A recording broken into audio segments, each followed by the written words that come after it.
Nemathi Property Management. Contact 7667008999. MRL Realty's Nature's Enclave, Coastal Heaven theme-based resort villa plots, ECR. மாதம் 10,000 வரை assured rental income. Lifetime free stay at resort. 30க்கும் மேற்பட்ட வசதிகளுடன். Call 9962888888. Fourth Estate Tamil நேயர்களுக்கு அருள்மொழிவர்மனின் நண்பார்ந்த வணக்கங்கள். இது உங்கள் Fourth Estate Tamil வழங்கும் தலையங்கம் நிகழ்ச்சி. இன்றைக்கு நம்முடைய தலையங்கம் நிகழ்ச்சியில பண்ருட்டி வேல்முருகன் எம்எல்ஏ அவர்கள் வந்து பாத்தீங்கன்னா பல முக்கியமான விஷயங்களை வெளிப்படையாக வந்து பேசி வருகிறார். அவருடைய அந்த எதிர்ப்புகள், அவருடைய எதிர்ப்பு குரல், அவருடைய விமர்சனங்கள் அப்படிங்கிறது தற்போது பேசப்படும் பொருளாக மாறி இருக்கிறது.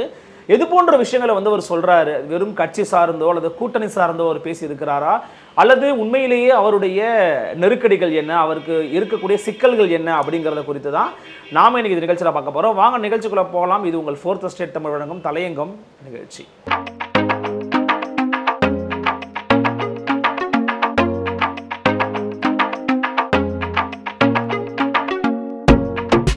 பண்ருட்டி தொகுதியினுடைய எம்எல்ஏ வேல்முருகன் தமிழக வாழ்வுரிமை கட்சியினுடைய தலைவர். திமுகவோட கூட்டணியில் இருந்து 2021ஆம் ஆண்டு உதயசூரன் சின்னத்தில் நின்று வெற்றி பெற்ற ஒரு முக்கியமான ஒரு எம்எல்ஏவாக கருதப்படுகிறார். அவருடைய இதில் வந்து ஒரு ஸ்பெஷாலிட்டி அப்படின்னு பார்த்தீங்கன்னா, சட்டமன்றத்தில் தன்னுடைய தொகுதிக்கான பிரச்சனைகள் என்ன, நம்ம என்ன சிக்கல் குறித்து பேசுகிறோம், வெளியில் இருக்கக்கூடிய தமிழ் தேசிய அமைப்புகள், தமிழ் தேசிய இயக்கங்கள், ஆதரவாளர்கள் சொல்லக்கூடிய விஷயங்களில் இதையெல்லாம் நம்ம வந்து சட்டமன்றத்துக்குள்ளே ஒழிக்க முடியும் அப்படிங்கிறத வந்து கருத்தில் கொண்டு பேசக்கூடிய ஒரு நபராக அறியப்படுகிறார். மிக குறிப்பாக பார்த்தோம் அப்படின்னா, பரந்தூர் தொடர்பாக இருக்கட்டும், இந்த 12 மணி நேர வேலையை எதிர்த்த சட்டமாக இருக்கட்டும், இப்படி பல விஷயங்களில் முக்கியமான கருத்துக்களை வந்து சட்டமன்றத்தில் பதிவு பண்ணியிருக்கிறாரு. இப்போ ரீசெண்டாக அவருடைய பத்திரிகையாளர் சந்திப்பு வந்து பேசப்பட்ட பொருளாக மாறி இருக்குது. அதை தொடர்ந்து அவர் புதிய தலைமுறை ஊடகத்துக்கு கூட இந்த பேட்டி, அதுவும் வந்து ஒரு முக்கியமான ஒரு பேசப்பட்ட பொருளை உருவாக்கியிருக்குன்னு சொல்லலாம். அதில் அவருடைய மைய பொருளாக என்ன இருக்குது அப்படின்னு பார்த்தோம் அப்படின்னா, சட்டமன்றத்தில் பேசும்போது அங்கே நடத்தக்கூடிய விதம் அப்படிங்கிறத ஓப்பன் பண்ணி பேசியிருக்கிறாரு. மிக குறிப்பாக மற்ற கூட்டணி கட்சிகள், காங்கிரஸோ விடுதலை சிறுத்தைகள் கட்சியோ இடதுசாரிகளோ சொல்லாத பல விஷயங்களை வெளிப்படையாக வந்து பேசியிருக்கிறார். அதுவே வந்து பார்த்தீங்கன்னா மற்ற கூட்டணி கட்சிகளிலிருந்து வேல்முருகன் அவர்களை வந்து தனித்துவமாக வந்து காட்டுதுன்னு நம்ம கண்டிப்பாக சொல்ல முடியும். காரணம் என்ன அப்படின்னா, டங்ஸ்டன் சுரங்க விவகாரத்தில் தமிழ்நாடு அரசு 10 மாதங்களாக என்ன பண்ணிக்கிட்டு இருந்தீங்க? 10 மாதங்களாக அமைதியாக இருந்துக்கிட்டு இருந்தீங்க. அப்போ ஏன் 10 மாதமாக அமைதியாக இருந்தீங்க? எவனாவது ரோட்டில் குடிச்சிட்டு டாஸ்மாகில் குடிச்சிட்டு படுத்து கிடப்பான், கேட்காம கூட விட்டுருவான் அப்படின்னு நினச்சிக்கிட்டு இருந்தீங்க. ஆனால் மக்கள் போராட்டம் பண்ண வாயிலாக நீங்கள் இப்போ தடுத்து நிப்பாட்டுறீங்க. தடுத்து நிப்பாட்டதை நான் வரவேற்கிறேன். ஆனால் 10 மாதமாக என்ன பண்ணீங்க அப்படிங்கிற ஒரு கேள்வியை ரொம்ப தைரியமாக கேட்டிருக்கிறாரு. குறிப்பாக இதே போல் கன்னியாகுமரியில் ஒரு திட்டம் வரப்போகிறது. 35,000 ஏக்கர் நிலத்தை வந்து அபகரிக்க போகிறாங்க ஒன்றிய அரசு, நடுவண் அரசனுடைய திட்டத்திற்காக. அது என்ன பண்ண போகிறீங்க அப்படிங்கிற கேள்வி எழுப்புறாரு. பரந்தூர் விமான நிலைய திட்டத்தை எதிர்த்து தொடர்ந்து மக்கள் போராடிக்கிட்டு இருக்காங்க. அதை என்ன பண்ண போகிறீங்க அப்படிங்கிற கேள்வி எழுப்புறாரு. இப்போ கூட திருநெல்வேலி மாவட்டத்தில் கேரளாவிலிருந்து மருத்துவ கழிவுகளை வந்து கொட்டிட்டு போயிட்டு இருக்கிறாங்க. இதை குறித்தெல்லாம் பொதுவாக பெருசாக யாரும் பேசினது கிடையாது. ஆனால் இவர் வந்து தொடர்ந்து குறித்து வந்து பேசிக்கிட்டு இருக்காரு அப்படிங்கிறத பார்க்குறோம். ஸோ இந்த திட்டத்துக்கெல்லாம் நீங்கள் ஏன் வந்து அமைதியாக இருக்கிறீங்க, அமைதி காக்குறீங்க? அப்போ ஒன்றிய அரசோட நீங்கள் ரொம்ப நெருக்கமாக இருக்கிறீங்களா அப்படிங்கிற கேள்வி வெளியிற்கு எழுப்பிக்கிட்டு இருக்காங்க. ஆனால் இவர் அதிகாரிகளுடைய ஆட்சி நடைபெறுகிறது அப்படிங்கிறத வலியுறுத்தும் விதமாக பேசியிருக்கிறாரு. என்ன சொல்கிறாருன்னா, ஆர்எஸ்எஸ் அதிகாரிகளுடைய ஆட்சி நடந்துக்கிட்டு இருக்கு. நாம் ஒரு திட்டத்துக்கு ஒப்புதல் கேட்குறோம், அமைச்சர் ஒப்புதல் கொடுக்குறாரு, ஆனால் களத்தில் வந்து பார்த்தீங்கன்னா நடைபெறாமல் இருக்கிறது. அதற்கு காரணம் இந்த அதிகாரிகள் தான். மிக குறிப்பாக தமிழ்நாட்டினுடைய முன்னணி பொறுப்புகளில், முக்கிய பதவிகளில் தமிழ் குடிகள் யாருமே இல்லைங்கிறார். அதையும் தாண்டி தமிழர்கள் யாருமே இல்லைங்கிறார். தமிழர்களை வந்து நீங்கள் முக்கியமான உயர் பதவிகளை அமர்த்துவதே கிடையாது. ஏன் அதை பண்ண மாட்டேங்கிறீங்க? ஏன் தமிழர்கள் வந்து உங்களுக்கு கிள்ளுக்கறி ஆயிட்டாங்களா அப்படிங்கிற கேள்விகள் எல்லாம் ரொம்ப தடாலடியாக எழுப்பியிருக்கிறார் திரு வேல்முருகன் அவர்கள். மிக குறிப்பாக அவர் என்ன கேட்கிறார் அப்படின்னா, சட்டமன்றத்தில் மானிய கோரிக்கைகள் மீதான விவாதங்கள் நடைபெறுகிறது.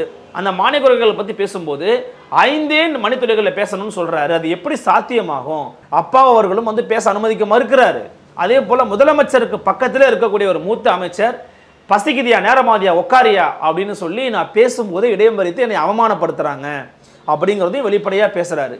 உண்மையிலேயே வெளியிலிருந்து இதை கேட்கக்கூடிய நமக்கு வந்து மக்கள் பிரச்சனைகளை, மக்களுடைய குறைகளை, மக்களுக்கு எது தேவையோ அதை பற்றி பேசக்கூடிய ஒரு நபருக்கு பேச அனுமதி வழங்காமல் பசிக்குதியா உக்காரியா அப்படின்னு ஒரு அமைச்சர் சொல்றாருன்னா, அவர் டைமை பார்த்து பசிக்குதுன்னு சொல்றாரா இல்லை எந்த பசிக்குதுன்னு சொல்றாருங்கிறது நமக்கு தெரியல. ஏன்னா மக்கள் பிரச்சனையை பற்றி ஒருத்தர் பேசும்போது அதை அலோவ் பண்ணி அதை கேட்கறத விட உங்களுக்கு வேற என்ன வேலை?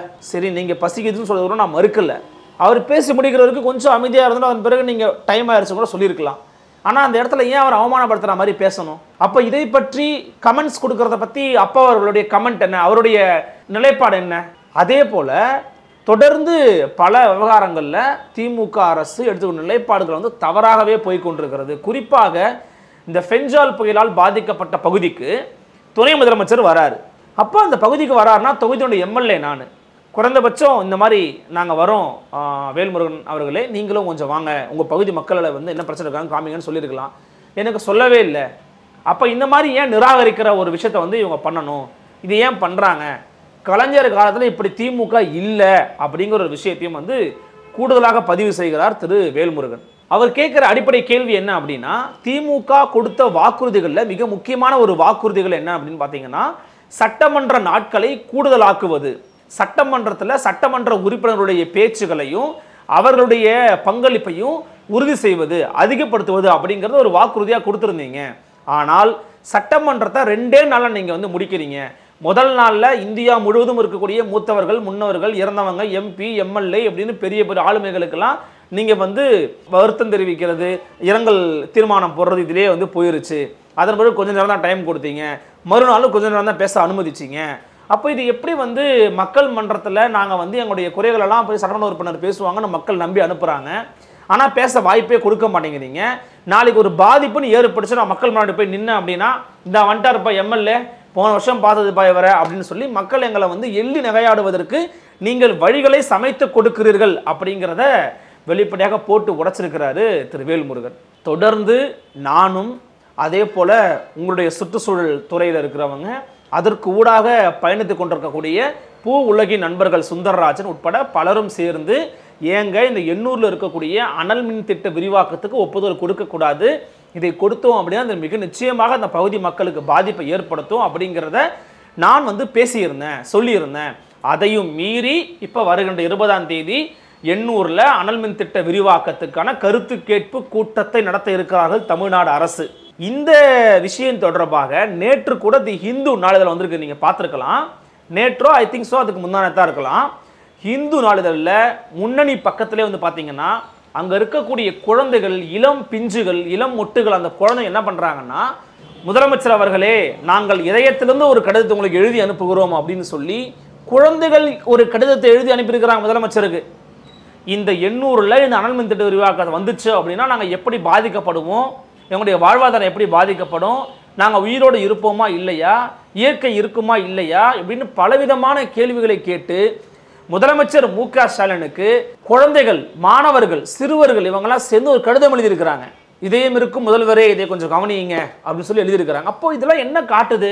சட்டமன்ற உறுப்பினராக சூழலியல் ஆர்வலர்கள் பலரோடு சேர்ந்து இதை வேண்டான்னு சொன்ன பிறகும் அதிகாரிகள் சொல்லுகிறார்கள் அப்படிங்கிற ஒற்றை காரணத்துக்காக நீங்க முடிவுகள் எடுக்கிறீங்க. அப்ப முதலமைச்சரையும் தாண்டி அதிகாரிகளுடைய ஆட்சி அப்படிங்கிறது தமிழ்நாட்டில் நடைபெற்றுக் கொண்டிருக்கிறது அப்படிங்கிற ரீதியில் அவருடைய கருத்துக்களை ரொம்ப ஸ்ட்ராங்கா பதிவு பண்றாரு. மிக குறிப்பாக பேரளவில் சமூக நீதி இருக்குன்னு சொல்றீங்க, ஆனா ஆட்சியில சமூக நீதி இல்லை அப்படிங்கிறதையும் சொல்றாரு. அதனால தான் தமிழர்களுக்கான வாய்ப்புகள் மறுக்கப்படுவது, உயர் பதவிகளை தமிழர்கள் அமர்த்தப்படாமல் இருப்பது ஆகியவற்றை சுட்டி காட்டுகிறார். அதே போல ஐயா பெரியார் அவர்களுக்கு முன்பாகவே இங்க சமூக நீதிக்காகவும் சாதி ஒழிப்பிற்காகவும் பெண் அடிமைத்தனத்தை எதிர்த்தும் தீண்டாமை எதிர்த்தும் போராடிய பல பெருமக்கள் இருக்கிறாங்க. அவர்களை குறிப்பான சில பேர்களை சொல்லி நான் வந்து நினைவு தூண் அமைக்கணும், மணிமண்டபம் அமைக்கணும், ஒரு சிலை நிறுவனம், ஒரு திட்டத்துக்கு பேர் வைக்கணும் அப்படின்னு பல முறை கேட்டுட்டேன். ஆனால் அதை தொடர்ந்து நிராகரித்தவனமே இருக்கிறது தமிழ்நாடு அரசு அப்படிங்கிறதையும் வந்து வலியோடு பதிவு செய்கிறார் திரு வேல்முருகன். குறிப்பாக இன்னொரு கேள்வி கேட்டிருந்தாருங்க, அது தமிழ்நாட்டில் பெரும்பாலும் வெளிப்படையாக யாரும் பேசாத ஒரு செய்தியாக கூட நான் பார்த்தேன். சமீபத்தில் குகேஷ் தமராஜு அப்படிங்கிற ஒரு தம்பி வந்து பார்த்தீங்கன்னா செஸ்ஸு உலக சாம்பியன்ஷிப் போட்டியில் வந்து வெற்றி பெற்றிருந்தார். அவருக்கு தமிழ்நாடு அரசு சிறப்பு செய்து விழா எடுத்து 5 கோடி ரூபாய் வந்து பரிசாக வழங்கினாங்க. அதெல்லாம் மற்றற்ற மகிழ்ச்சி, வாழ்த்துக்கள். நல்லபடியாக வந்து ஒரு நம்ம சென்னை பையன் அப்படின்னு வந்து முதலமைச்சர் சொல்லி அவருக்கு வந்து பரிசுகளை கொடுத்துருக்கிறாரு. செஸ்ஸை வந்து ஊக்குவிக்கிறாங்க, நல்லாவே ஃபைன் தான், நாட் அ ப்ராப்ளம். ஆனால் இதை குறிப்பிட்டு பேசக்கூடிய வேலுமணி என்ன சொல்கிறாருன்னா, செஸ்ஸில் ஒரு தம்பி ஜெயிச்சிட்டாருன்னா 5 கோடி ரூபாய் கொடுக்குறீங்க, கொடுங்க, நான் தப்புன்னு சொல்லலை. ஆனால் தமிழர்களுடைய பாரம்பரிய கலையான சிலம்பத்தில் கின்னஸ் சாதனை புரிந்த அந்த குடும்பம் இன்னைக்கு எப்படி இருக்கு தெரியுமா? குடிசை வீட்டில் கூரை வீட்டில் மிக மோசமான சூழலில் இருந்துக்கிட்டு இருக்காங்க. அவர்களெல்லாம் உங்களுடைய கண்களுக்கு தெரிய மாட்டாங்களா? விளையாட்டுத்துறை அமைச்சர் அவர்களெல்லாம் பார்க்க மாட்டாரா? அப்படிங்கிற நியாயமான தர்க்கமான கேள்வி எழுப்பியிருக்கிறார் வேல்முருகன். அப்போ அவர்களுக்கான விஷயங்களை பற்றி பேசுவதற்கு இங்கே ஆட்களே இல்லாமல் இருக்கிறாங்க. உங்களுக்கு பெருசாக வெளியில் தெரிஞ்சால் மட்டும் அவங்களுக்கு பண்ணிக்கிட்டு இருக்கீங்க. வெள்ளத்தில் ஆடு அடிச்சுட்டு போய் கோழி அடிச்சுட்டு போய் தங்களுடைய வாழ்வாதாரத்தை இழந்த குடும்பங்களுக்கு நீங்கள் குறைந்தபட்ச நிவாரண தொகையை கொடுக்குறீங்க. கள்ளச்சாராயம் குடித்து இறந்து போன குடும்பத்துக்கு 10 லட்சம் ரூபாய் கொடுக்குறீங்க தலைக்கு. ஆனால் இந்த திருவண்ணாமலையில் இழந்து போன உயிரிழந்த அந்த குடும்பத்துக்கு ஒட்டுமொத்தமாக சேர்த்து 5 லட்சம் ரூபாய் கொடுக்குறீங்க. அப்போ உங்களுடைய அளவீடு என்ன? உங்கள் ஸ்கேல் தான் என்ன? அப்போ எந்த அடிப்படையில் நீங்கள் நிவாரண உதவிகளை கொடுக்குறீங்க? நிவாரண உதவிங்கிறது உங்களுடைய சொந்த பணம் கிடையாது, மக்களுடைய வரிப்பணம். மக்களுடைய வரிப்பணத்தை எடுத்து தான் நீங்கள் நிவாரண உதவி கொடுக்குறீங்க. அப்படின்னா அதில் நீங்கள் ஒழுங்கான திட்டமிடல் செய்யணும் அப்படிங்கிறத வெளிப்படையாகவும் காட்டமாகவும் பேசியிருக்கிறார் திரு வேல்முருகன். வேல்முருகன் சொன்னதில் மிக முக்கியமான விஷயங்களை நம்ம டாப்பாக எடுத்து அடுக்கணும் அப்படின்னு பார்த்தீங்கன்னா, சட்டமன்றத்தில் ஜனநாயகத்தன்மை இல்லாமல் இருப்பது, அதே போல் இயற்கை சூழலியலுக்கு எதிரான பல திட்டங்களை நடுவண் அரசினுடைய ஏதோ அழுத்தத்தின் காரணமாக தொடர்ந்து பரிசீலிக்க அனுமதிப்பது, மக்கள் போராடலை, மக்கள் கண்டுக்கலை, மக்கள் எதிர்க்கலை அப்படின்னா சைலண்ட்டாக அந்த திட்டத்தை செயல்படுத்துவதற்கான வேலைகளை ஆரம்பிக்கிறது, தமிழர்களுக்கான பிரதிநிதித்துவத்தை தமிழ்நாட்டில் இருக்கக்கூடிய உயர் பதவிகளில் நியமிக்காமல் இருப்பது, இது போன்ற பலவிதமான விஷயங்களை குறிப்பிட்டு பேசியிருக்கிறார். இதில் ஏன் நம்ம இதை வேல்முருகன் கொஞ்சம் தனியாக தெரிகிறார் அப்படின்னு பார்த்தீங்கன்னா, மற்ற கூட்டணி கட்சிகள் பார்த்தீங்கன்னா இந்த விவகாரத்தில் வெளிப்படையான ஸ்டாண்ட் எடுக்காமல் இருக்கிறாங்க. இவர் குறிப்பாக இன்னொரு வார்த்தையும் சேர்த்து தான் சொல்கிறாரு, திமுக ஆட்சிக்கு நன்மை விளையணும் அப்படிங்கிறதுனால தான் நான் சொல்லிக்கிட்டு இருக்கேன். நீங்கள் இதெல்லாம் தப்பாக பண்ணிக்கிட்டு இருக்கீங்க, இதெல்லாம் சரியாக பண்ணிங்கன்னா உங்கள் ஆட்சிக்கு நல்ல பேர் கிடைக்கும், என்னாலையும் மக்கள் மன்றத்தில் போய் பேச முடியும், மக்கள் மன்றத்தில் நல்ல பேரை வாங்க முடியும், அப்படி இல்லைன்னா உங்கள் ஆட்சிக்கு அவப்பேர் தான் கிடைக்கும் அப்படிங்கிறத வலியுறுத்தியபடியே இந்த விஷயங்களையும் அவர் சொல்கிறாரு. ஸோ இது எல்லாமே கூட்டணியில் இருக்கக்கூடிய மற்ற கட்சிகள் அமைதியாகவோ அல்லது பெரிதளவில் எதிர்க்கும்படியாகவோ பேசாமல் இருக்கிற பொழுது வேல்முருகன் வெளிப்படையாக திமுகவை தான் டார்கெட் பண்ணி பேசுகிறாரு, திமுக இதில் தப்பு பண்ணியிருக்கிறாங்க அப்படிங்கிறத சொல்லும்போது தனியாகத்தான் தெரிகிறார் வேல்முருகன். இதன் காரணமாகத்தான் 2 விஷயம் சொல்கிறாங்க. ஏன் தொடர்ந்து இவர் சொன்னாலுமே கூட அவையில் இருக்கக்கூடிய ஐயா அப்பா அவர்கள் இவரை தடுக்கிறாங்க, உட்காருங்கன்னு சொல்கிறாங்க, போதுன்னு சொல்கிறது, மூத்த அமைச்சர் ஒருமையில் பேசுறது, பசிக்குதியா உட்காரியா அப்படின்னு சொல்கிறது, இதெல்லாம் ஏன் பண்ணுறாங்கன்னா வேல்முருகன் அவர்கள் தொடர்ந்து திமுகவுக்கு குடைச்சல் கொடுத்தவனமே இருந்துக்கிட்டு இருக்காரு. இந்த மாதிரி மற்றவர்கள் அமைதியாக இருக்கும்போது கூட இவர் சும்மா இருக்க மாட்டேங்கிறாரு, பேசிக்கிட்டே இருக்கிறாரு. அப்போது இவர் கேட்குறத பண்ணாமல் விட்டுறலாம். இன்னொன்று, 2026 இவரை கூட்டணியில் வைத்துக் கொள்வதால் அது இவர் இருப்பாரா மாட்டாரா அப்படின்னு பலவிதமான கேள்விகள் இருக்குது, எதுக்கு இவருக்கு பண்ணிக்கிட்டு அப்படின்னு திமுக எண்ணுவதாகவும் சொல்கிறாங்க. அப்படி எண்ணுவதற்கு வாய்ப்பு இருக்கான்னு கேட்டிங்கன்னா நிச்சயமாக வாய்ப்புகள் நிறையவே இருக்குது. ஏன்னா திமுகவினுடைய இளைஞரணி தலைவர் தமிழ்நாட்டினுடைய துணை முதலமைச்சர் திரு உதயநிதி அவர்கள் பார்த்தீங்கன்னா இந்த வெற்றிக்கு பின்னாடி போடப்பட்ட ஒரு கூட்டத்தில் இது மூத்த பத்திரிகை டிஎஸ்எஸ் மணி ஒரு நிகழ்ச்சியில் பதிவு பண்ணியிருக்கிறார். அவருடைய நிகழ்ச்சியில் பதிவு பண்ணியிருக்கிறார் என்னென்னா, 2026 1 or more parties may leave our alliance சொல்லியிருந்தார். அதில் கூட ஒரு பர்சனாக ஒரு பார்ட்டியாக தமிழக வாழ்வுரிமை கட்சி இருக்க வாய்ப்புகள் அதிகமாக இருக்கிறது அப்படின்னு சொல்கிறாங்க. குறிப்பாக இவர் தமிழர்களுடைய இந்த வாழ்வாதார பிரச்சனைகள், தமிழ் தேசியம் ஆகிய கோட்பாடுகளை உள்வாங்கி ஒரு நபராக திமுகவோட சிலத்தில் நின்னாலுமே கூட இன்னும் அந்த விஷயத்தெல்லாம் விடாத ஒரு நபராக அறியப்படுகிறார். அதே தொடர்ந்து பேசக்கூடிய ஒரு நபராக அறியப்படுகிறார். அப்படி இருக்கும் பட்சத்தில் இவர் ரொம்ப நாள் நமக்கு இருக்கிறது நமக்கு ஒரு நெருக்கடியாக கூட மாறலாம். திமுகவோட கூட்டணியில் இருந்து கொண்டே வாய்ஸை ரைஸ் பண்ணுறது, இதெல்லாம் பண்ணாமல் இருக்கிறீங்க அப்படின்னு சொல்கிறத மற்ற கட்சிகள் ரொம்ப சாஃப்டாக பண்ணும்போது, குறிப்பாக டாக்டர் திருமாவா இருக்கட்டும், கம்யூனிஸ்ட் கட்சிகளாக இருக்கட்டும், வேல்முருகன் அளவுக்கு ரொம்ப ஃபோர்ஸாக யாருமே பேசுனது கிடையாது அல்லது விமர்சனமும் பண்ணது கிடையாது. ஆனால் இவர் அதை தொடர்ந்து பண்ணிக்கிட்டு இருக்காரு. குறிப்பாக ஏற்கனவே வள்ளுவர் கூடத்தில் ஒரு ஸ்பீச்சில் பேசும்போது டாக்டர் திருமா சொன்னாங்க, தமிழ்நாட்டின் காவல்துறை முதலமைச்சரின் கட்டுப்பாட்டில் இருக்கிறதா அமித்ஷாவின் கட்டுப்பாட்டில் இருக்குதான்னு கேட்டார். அதே கேள்வியை இன்னைக்கு ஊடகங்கள் அமர்ந்து கொண்டு அமித்ஷாவோட கட்டுப்பாட்டு அதிகாரிகள் இருக்காங்கன்ற அளவுக்கு பேசியிருக்கிறார் திரு வேல்முருகன் எம்எல்ஏ. இவருடைய கொந்தளிப்புக்கு பின்னால் இருப்பது நம்ம இந்த விஷயத்தெல்லாம் முழுமையாக பார்க்கும்போது மக்கள் பக்கம் அரசு நிற்கலை அப்படிங்கிற ஆதங்கம் வெளிப்படையாக தெரிகிறது.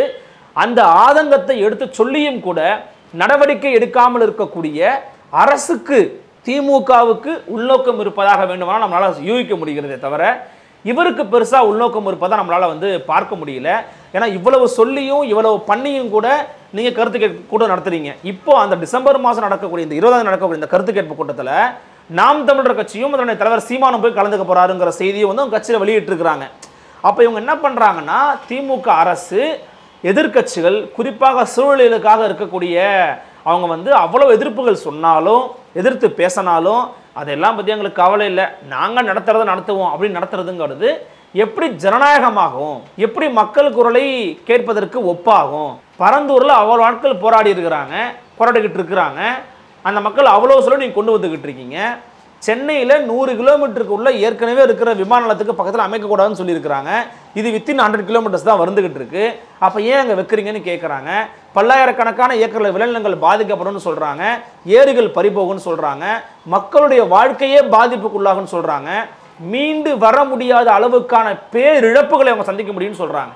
இவ்வளவு சொன்ன பிறகும் நீங்கள் மறுக்கிறீங்க அப்படின்னும் போது தான் வேலுமுருகன் ஒரு கட்டத்தில் என்ன பண்ணுறாருன்னா, அப்போ அங்கே பெரும்பாலும் இருக்கக்கூடிய வன்னியர் சமூக மக்கள் மீதும் பட்டியலின மக்களின் மீதும் உங்களுக்கு காழ்ப்புணர்வு இருக்கிறதா, உங்களுக்கு வந்து அவங்கள புறக்கணிக்கணுன்ற எண்ணம் இருக்கிறதா அப்படின்னு கொண்டு போய் நிப்பாட்டுறாரு. ஒரு கேள்வியும் கேட்குறாங்க, நீங்கள் அப்போ சாதி ரீதியாக கொண்டு போய் சாதி ரீதியாக நான் கொண்டு போகல, நீங்கள் ஏன் அப்படி பார்க்க வைக்கிறீங்கன்னு கேட்குறாரு. அப்போ அங்கே இருக்கக்கூடிய மக்கள் வாய்ஸ்லெஸ்ஸாக இருக்கிறாங்க, அவங்களுடைய குரல் வந்து மேலே எடுபடாது அப்படிங்கிறனால நீங்கள் இப்படி பண்ணிட்டு இருக்கீங்களா அப்படிங்கிற கேள்வி எழுப்புறாரு. இந்த கேள்விகள் எல்லாமே அர்த்தமுடைய வகையாக இருக்கிறது. அப்படி என்றால் இவற்றுக்கு பதில் சொல்ல வேண்டிய கடமையும் பொறுப்பும் தமிழக அரசுக்கும் முதலமைச்சர் ஸ்டாலினுக்கும் தான் இருக்கிறது. ஏன் அதை புறக்கணிக்கணும், ஏன் நீங்கள் நிராகரிக்கிறீங்க? உங்களுடைய சிறுவர் நின்று வெற்றி பெற்று இருக்கிறாரு, அதுக்காகவே வந்து திமுக காரராக அப்படி ஒருத்தர் செயல்பட முடியும்? கன்னியாகுமரியில் இருக்கிற பிரச்சனைக்கு நீ ஏன்பா குரல் கொடுக்குற உட்காருன்னு சொல்றது எப்படிப்பட்ட மனநிலை? இது எப்படி ஏற்றுக்க முடியும்? அப்போ இவங்களுக்கு அடிப்படையிலேயே மக்கள் பிரச்சனையை குறித்து அந்த மக்கள் பிரச்சனைகளை எப்படி அணுகணும் அப்படிங்கிற அணுகுமுறை குறித்தான புரிதல் இல்லையோ அப்படிங்கிற மாதிரியான எண்ணத்தை தோற்றுவிக்கிறது. அப்படிப்பட்ட எண்ணத்தான் இருக்கிறாங்க அப்படிங்கிற மாதிரியான எண்ணத்தை வேலுமுருகனுடைய பேட்டிகளும் அவருடைய பேச்சும் நமக்கு வந்து ஏற்படுத்துகிறது. எனில் இங்கு மாற வேண்டியது தமிழ்நாடு அரசினுடைய மன ஓட்டம் தான் அப்படிங்கிறது வெளிப்படையாக தெரிகிறது. இவர்களுக்கு வந்து திரு வேல்முருகன் அவர்கள் நம்மோடு இருப்பாரோ இருக்க மாட்டாரோ அதை பற்றி நமக்கு என்ன, நம்ம செய்ய மாட்டோம் அப்படிங்கிற மாதிரி கொண்டு போகிறாங்க. இது நிச்சயமாக வேல்முருகன் அவர்களை கூட்டணியிலிருந்து வெளியேற்றுவதற்கான ஒரு வாய்ப்பாக கூட திமுக பயன்படுத்த வாய்ப்புகள் நிறையவே இருக்குது. ஏன்னா தொடர்ந்து நெருக்கடி கொடுக்குறாரு அப்படின்னு அவங்க நினைக்கிறாங்க. மக்கள் பிரச்சனை இவர் பேசிக்கிட்டே இருக்கிறார், அப்போ நமக்கு இவர் டேஞ்சரஸ் ஃபெலோ தான், ஸோ இவர் நமக்கு தேவையில்லை அப்படிங்கிற மாதிரி உள்ளாக்குறாங்க. ஸோ அப்போ இது எங்கே போய் முடியும்னா கண்டிப்பாக அவரை வந்து இவங்க வச்சுக்க மாட்டாங்க, இவரை வந்து நிராகரிப்பாங்க அப்படிங்கிற மாதிரி ஒரு சூழலுக்கு தள்ளப்படுவாரோன்ற எண்ணம் நமக்கு வந்து தோன்றுகிறது. ஆனால் இவருடைய பேச்சு அப்படிங்கிறது ப்ரோ பீப்புளாக இருக்குது, ஆன்டி கவர்மெண்ட்டாக இருக்குது, முக்கியமாக ஆன்டி எக்ஸிக்யூட்டிவ்ஸாக இருக்குது. அதிகாரிகள் வந்து தப்பு பண்ணிக்கிட்டு இருக்காங்க, அதிகாரிகள் நடவடிக்கை எடுக்க மாட்டேங்கிறீங்க நீங்கள் அவர் மேலே, அவங்க சொல்கிறத நீங்கள் அப்படியே வந்து செயல்படுத்துறீங்க. நான் சொல்கிறேன் அமைச்சர் ஓகே பண்ணுறாரு, ஆனால் அது பட்டியலில் வரலன்னா அதுக்கு என்ன காரணம், யார் காரணம்? அந்த அதிகாரி யார்? உயர் மட்டத்தில் இருக்கக்கூடிய எல்லா அதிகாரிகளும் தமிழர் அல்லாதவர்களாக இருக்கிறாங்க. ஒரு பீகார்காரு, ஒரு ஒடிசாக்காரு, ஒரு கேரளாக்காரு, ஒரு கன்னடக்காரு, இவங்க தான் இருக்கிறாங்க. தமிழர்கள் யாரும் இருப்பது கிடையாது அப்படிங்கிற குற்றச்சாட்டுலாம் ரொம்ப ஸ்ட்ராங்காக வைக்கிறாரு. இவ்வளோ ஃபோர்ஸாக வச்ச பிறகு இவங்க வந்து எப்படி ஒரு டீல் பண்ண போகிறாங்க அப்படிங்கிறத நம்ம வந்து பொறுத்திருந்து தான் பார்க்கணும். எனவே வேல்முருகனுடைய கருத்துக்களை பற்றி உங்களுடைய எண்ணங்கள் என்ன அப்படிங்கிறதை கமெண்ட் செக்ஷனில் பதிவு பண்ணுங்கள். தமிழக அரசு எப்படிப்பட்ட நடவடிக்கை எடுக்க போகிறது அப்படிங்கிறத பொறுத்திருந்து பார்க்கலாம். மற்றொரு தலைப்பில் மற்றொரு தலையங்கத்தில் சந்திக்கிறேன். நன்றி, வணக்கம்.